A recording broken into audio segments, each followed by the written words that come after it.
The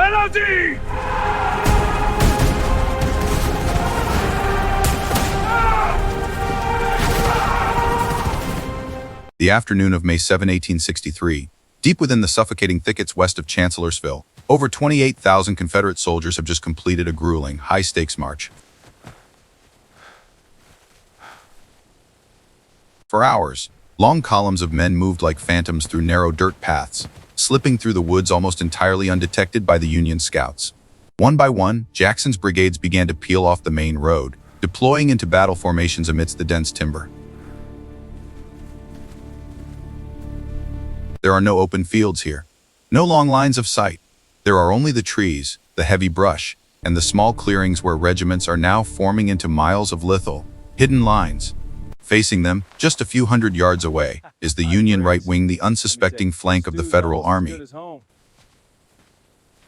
This sector is held by the 11th Corps, roughly 11,000 men, many of them German immigrants, stretched thin along a fragile line. While some units have dug temporary trenches, their defenses are facing south, because that is where they believe the enemy is.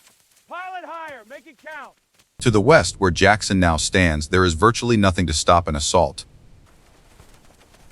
On this warm afternoon, the Union soldiers are at ease, cooking meals, resting, tending to horses, and unbuckling their gear. Reports of Confederate movement in the woods have reached the officers, but they are dismissed as mere skirmishes. But sir, I saw them. They have no idea that less than a mile away, Stonewall Jackson is preparing one of the greatest ambushes in the history of warfare. Jackson deploys his men in 3 massive, overlapping lines.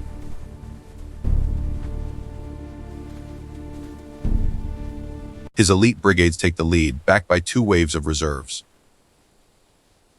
The attack front stretches nearly 2 miles wide. As the final units lock into place, Jackson rides slowly along the line. He turns to his officers and utters 2 simple words: "Press forward." 5:15 p.m. Suddenly, the silence of the woods is shattered by a bugle call. Seconds later, thousands of Confederate soldiers erupt into a terrifying, high-pitched scream. The rebel yell and surge forward. A wall of lead and gray uniforms crashes out of the forest. The Union 11th Corps is caught in total shock. Men at their cooking fires scramble in terror. Many don't even have time to reach for their rifles. Officers scream, "Fall in! Fall in!" But Jackson's tidal wave is moving too fast. Confederate regiments sweep through the camps. Supply wagons are abandoned. Artillery batteries are overrun before they can even turn their guns. Within minutes, the entire 11th Corps line begins to disintegrate. A wave of panic sweeps east. The forest roads become a bottleneck of terror as thousands of Union soldiers flee for their lives. Caissons collide, supply wagons overturn, and infantrymen are trampled in the rush.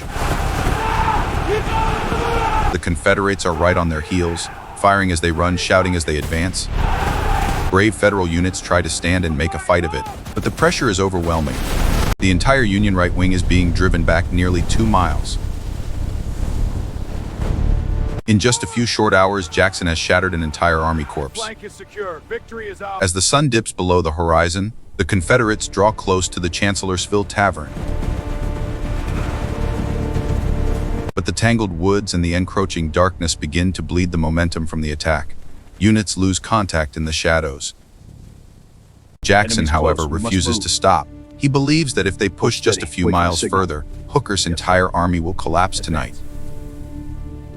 To scout the path forward, Jackson and a small group of officers ride out beyond their own lines, trotting down a dark, narrow forest road. In the chaotic gloom, Confederate units ahead fail to recognize their commander. Suddenly, a volley of musketry erupts. It is friendly fire, Confederate soldiers firing into their own leaders in the dark.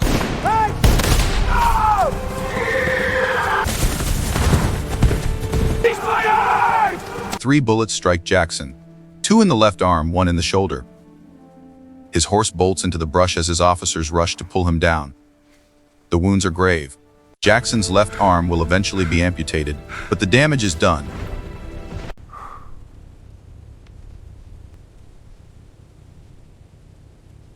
The great offensive of the afternoon has lost its driving force. The Confederate advance halts in the Hold darkness. your positions. Await orders. But the impact of the blow is undeniable. The Union right wing has been crushed, Hooker's line is reeling, and tomorrow morning, Robert E. Lee will hurl everything he has left into the deciding struggle.